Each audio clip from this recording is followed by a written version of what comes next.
మేడ్చల్ జిల్లా దుండిగల్ మహిళా హత్య కేసులో సంచలన విషయాలు బయటకొస్తున్నాయి. ఇంటి ఓనర్తో వివాహేతర సంబంధమే స్వాతి హత్యకు దారితీసినట్లు పోలీసులు భావించారు. కన్న కొడుకు ముందే గొంతు కోసి హత్య చేశారు నిందితులు. ఆ తర్వాత పోలీస్ స్టేషన్లో లొంగిపోయారు. మెదక్ జిల్లా కౌడిపల్లి మండలం తిమ్మాపూర్ గ్రామానికి చెందిన స్వాతి 28కి రమేష్తో 2015లో వివాహం జరిగింది.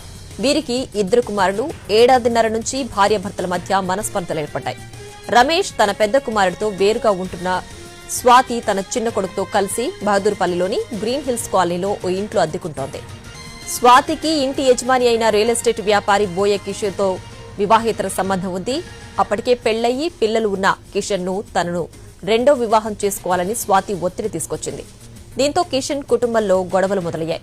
స్వాతి కారణంగానే గొడవలు జరగడంతో ఆమెను అడ్డు తొలగించుకోవాలని భావించి హత్యకు పథకం రచించాడు కిషన్.